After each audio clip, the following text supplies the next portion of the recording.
हाँ भाई, तो Victor Gyokeres to Arsenal, here we go. हो चुका है। आई होप जिस टाइम तक ये वीडियो रिलीज होगी हो चुका ही होगा, but it is as clear as day कि हाँ भाई, आर्सेनल को अपना एक नया स्ट्राइकर मिल चुका है, potentially one of the best one. We are talking about Victor Gyokeres, जिसने 93 गेम्स में 97 गोल्स मारे हैं। दिस इज एब्सर्ड भाई। बस उस बंदे की जो फिनिशिंग एबिलिटी है एंड जो क्लिनिकल स्ट्राइकिंग है, that is amazing. But there are some caveats जो मैं यहाँ पे डिस्कस करने वाला हूँ।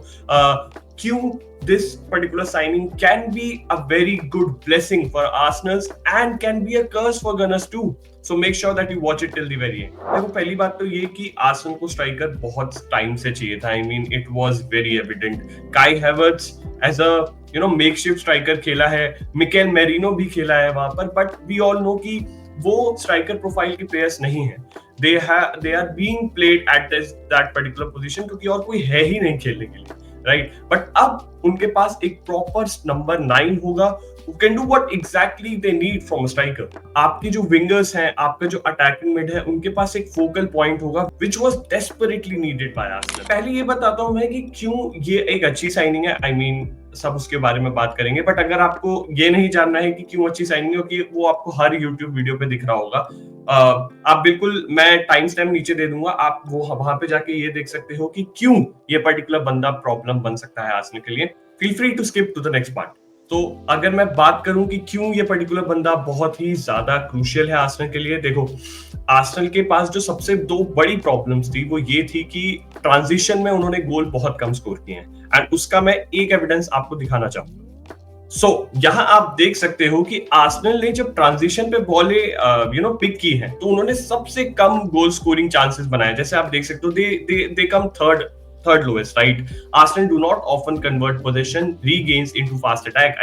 जब उनके पास बॉल आती है काउंटर पे, तो वो फास्ट अटैक नहीं कर पाते हैं। But after Victor Gyokeres, that will be a piece of cake, क्योंकि उसके पास स्पीड है, उसके पास फिजिकलिटी है to shrug off his defenders. वो आगे बढ़ सकता है और वो गोल स्कोर कर सकता है। तो this is a very good thing for them. और ये जो आप पर्टिकुलर चीजें देख रहे हो, फास्ट ब्रेक में गोल स्कोर करना या ट्रांजिशन पे गोल स्कोर करना, definitely it will help Arsenal to score these goals. क्योंकि अगर आपके पास कोई लो ओपोनेंट टीम है जो ज्यादा चढ़ के खेलना चाह रही है, आपको दिखा रही है कॉन्फिडेंस, यहाँ पे ट्रांजिशन बहुत इंपॉर्टेंट होता है। आर्सेनल ने लास्ट सीजन जो लो ब्लॉक टीम होती है या फिर जो लेस कंपेटिटिव साइड होती है, जो कभी कभार सरप्राइज कर देती है विद अटैक एंड ऑल, वो ज्यादा चढ़ के खेलने लगते हैं, तो आपको उन्हें पनिश करना होता है, जो आर्सेनल नहीं कर पा रही थी।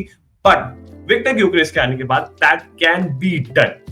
अब ये तो हो गया पहला पॉइंट, ठीक है, कि ट्रांजिशन पे अब गोल स्कोर के चांसेस बढ़ जाएंगे। दूसरी जो सबसे बड़ी चीज है वो ये है कि बुकायो साका क्योंकि राइट विंग पे खेलता है, आर्सेनल के सारे अटैक, मेजर अटैक ना राइट साइड से ही होते हैं, जिस चक्कर में क्या है, it is very predictable for opponents कि भाई देखो, इनका राइट साइड ब्लॉक कर दो, डबल टीम कर दो साका पे, and you will be fine. मतलब गोल स्कोरिंग चांसेस ज्यादा आएंगे नहीं, क्योंकि Martinelli is not that effective from the left side. चाहे वहां पे ट्रोसार्ड खेले, मार्टिनेली खेले, कोई फर्क नहीं पड़ता भाई। They are not that lethal, और सबसे कम चांसेस वहां से क्रिएट करते हैं। Let me show you something else. तो ये लास्ट सीजन के स्टैट है, कहां से आर्सेनल ने अटैक करने की कोशिश की थी। आप देख सकते हो राइट साइड में कितना ज्यादा फोकस्ड है। 43% of the attacking touches comes on the right hand. क्यों? क्योंकि उनके पास बुकायो साका है। ही इज अमेजिंग, चाहे वो क्रॉसेस हो, चाहे वो ड्रिबल करके गोल स्कोर करना हो, ही कैन डू एवरीथिंग। तो सारे अटैक मोस्टली 43% आप देख सकते हो वहीं से निकलते हैं। और आप देखो लेफ्ट विंग उनका कितना कम यूज होता है। But after you have Viktor Gyokeres in your side, आप अपना लेफ्ट साइड भी एक्सप्लॉइट कर सकते। तो उसकी आदत है कि वो लेफ्ट विंग पे भी ड्रिफ्ट करता है, वाइड भी ड्रिफ्ट करता है, सो दैट उसके जो दूसरे प्लेयर्स हैं, जैसे कि आपको मरीनो खेलेगा अगर, या फिर ओडेगार्ड खेलेगा, तो वो लोग ना रन मार सकते हैं centrally in the channel so that he can give that cutback and they can score the goals. So Arsenal जो है इस बार अपने लेफ्ट साइड को भी बहुत ज्यादा यूटिलाइज कर पाएगी, which will be a very important thing, क्योंकि आपको ना वेरिएबिलिटी चाहिए होती है। अगर एक साइड बहुत ही ज्यादा प्रेडिक्टेबल है, तो भाई सारी टीम रोक लेंगी ना आपको चाहिए कि दोनों साइड से अटैक आ सके, and Viktor Gyokeres can help you in that. Finishing और पोजीशन में टैक्टिकली आर्टेटा के लिए सब बढ़िया है अगर वो विक्टर ग्योकेरेस को ले आता है, and I think this is a very good signing. But अब मैं बताता हूं क्यों ये प्रॉब्लम हो सकती है। तो ध्यान से सुनना, ठीक है? This can be a big caveat for them. तो देखो, आर्सेनल को सबसे ज्यादा प्रॉब्लम कब हुई थी last season? When they played low block team. उनके लो ब्लॉक को तोड़ने में प्रॉब्लम हुई थी। किस तरीके से वो बॉल को मैन्यूवर करके निकाल पाए। Bukayo Saka was injured most of the time, so I agree कि वो एक पर्टिकुलर रीजन है कि it became even more difficult. But आपके पास ओडेगार्ड भी था और बहुत सारे क्रिएटिव प्लेयर्स थे, बट तब भी वो लो ब्लॉक नहीं तोड़ पाए। उस सिचुएशन में क्या होता है, जब आपके पास एक ऐसी टीम होती है जो कि बहुत ही ज्यादा डीप खेल रही है, आपको क्रॉसेस डालने होते हैं और आपके स्ट्राइकर को उस पर्टिकुलर बॉल को गोल के अंदर डालना होता है, ठीक है? Using headers, right? I mean this is a very logical and simple explanation कि भाई अगर आपकी पूरी मतलब आपका ओपोनेंट पूरा डीप बैठा हो तो आपको बॉल ऊपर से डालने पड़ेंगे और आपके स्ट्राइकर को बहुत क्लिनिकल होना पड़ेगा to score that header. Unfortunately Viktor Gyokeres ने लास्ट सीजन एक भी गोल हेडर से स्कोर नहीं किया था। So the point is that he is not good at headers. तो वो जो लो ब्लॉक टीम के अगेंस्ट जब आप जाओगे तब आप क्या करोगे?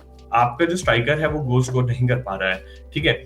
इसीलिए यहाँ पे ना बहुत जरूरी है कि Mikel Merino as a second striker उस पर्टिकुलर टाइम पे खेले ऐसे पर्टिकुलर ओपोनेंट्स के, क्योंकि मैंने मेरिनो को देखा है, he has the knack to be at the right place at the right time. वो हेडर ज्यादा अच्छे गोल स्कोर कर सकता है। तो मैं ये कहना चाह रहा हूँ कि Viktor Gyokeres is obviously a big upgrade, but ये जो एक पर्टिकुलर इशू है जो आर्सेनल को बहुत टाइम से खा रहा है, गोल कैसे स्कोर करें, ये मुझे नहीं लगता अभी भी सॉल्व हो पाएगा अंटिल अनलेस वो दो स्ट्राइकर सिस्टम में उस टाइम खिलाएं, क्योंकि मिकेल मेरिनो को उस टाइम ऊपर चढ़ना पड़ेगा। तो this is a very what should I say, I am going into too much detail. You will say कि अरे भाई यार इतना ज्यादा थोड़ी दिमाग लगाते हैं, जितना है इतना सब कुछ तो दे ही रहा है, कुछ चीजें तो होंगी, खराब होंगी। एग्जैक्टली। तो but the intention of this video is to give you all the aspects, right? I mean अगर सब अच्छी ही बातें बताएंगे तो भाई कुछ तो होना चाहिए ना जो आर्सेनल को आर्सेनल के फैंस को सोचने की जरूरत है कि हाँ भाई यहाँ पे हम लोग थोड़ा सा इशू फेस कर सकते हैं विक्टर के साथ, तो अपने को ये देखना पड़ेगा, ठीक है? दूसरा इशू जो मुझे ऐसा लगता है आ सकता है वो है फिजिकलिटी का। देखो जो आपको पोर्टुगल की जो लीग है वो टॉप 5 में नहीं आती है, ठीक है? They are outside of the top 5 and बहुत सारे ओपोनेंट जिनके अगेंस्ट विक्टर ग्योकेरेस खेला है, ठीक है, they are not even in top 300 teams, ठीक है? and I'm not even joking, this is fact। तो the point is कि जो अभी तक उसका लेवल ना, जो अभी तक उसको ओपोनेंट्स का लेवल मिला है, that is not that high जितना प्रीमियर लीग में उसे मिलेगा। I know given कि उसने चैंपियंस लीग में मैचेस खेले हैं, पर चैंपियंस लीग में कितने मैचेस खेलने होते हैं हर, ठीक है? ऐसा तो है नहीं कि आप भतेड़े मैचेस खेल रहे हो। He has the ability to score against big opponents, no doubt about it. It's just that there will be a transition from Portugal League to Premier League. There is a big, big gap to climb for Victor Gyökeres. तो मुझे लगता है it will be a big transition for him. Obviously, Coventry City में वो खेला था अपने कुछ साल, तो उससे थोड़ा बहुत फिजिकलिटी का तो आइडिया हो गई for sure. But I think match up करना to the level of premier league, specially ऐसी टीम में जाना जो कि compete करेगी टाइटल के लिए। He is not going in a low tier team जिन्हें बस रेलिगेशन से ऊपर निकलना है। जैसे लियाम डेलप ने इप्सविच के लिए जब अच्छा किया था, उसके पास कोई वो नहीं था, मतलब व्हाट शुड आई से, तो कोई प्रेशर नहीं था। इट वाज लाइक कि भाई तुमको जैसा खेलना है तुम ऐसा खेलो, ठीक है? He was playing with ease and that's what gave him confidence. पर ग्योकेरेस के साथ ऐसा नहीं होगा। वो जा रहा है सीधा आर्सेनल में, जो कि टाइटल के लिए compete करेंगे, चाहे वो चैंपियंस लीग हो या प्रीमियर लीग हो या कोई भी डोमेस्टिक लीग टाइटल हो, ठीक है? तो उसके लिए बहुत जरूरी है that he start his game on the right note. तो मुझे ये लगता है ये दो चीजें इशू है, but still it's a very good signing. Arsenal are sorted now for the future. I think for the next 4 to 5 years, I think they are sorted. But still, I think there is some catch. तो अगर आपको ये video पसंद आई हो, अगर आपको मेरी analysis अच्छी लगी हो, तो make sure that you like and subscribe. I don't make this type of video, पर अगर आप लाइक करोगे, फॉलो करोगे, तो मुझे ये पता चलेगा कि यार ऐसी वीडियोस मेरे क्राउड को या मेरे ऑडियंस को पसंद आ रही है, तो I'll definitely make more of these videos. Till then, see you. Have a great day.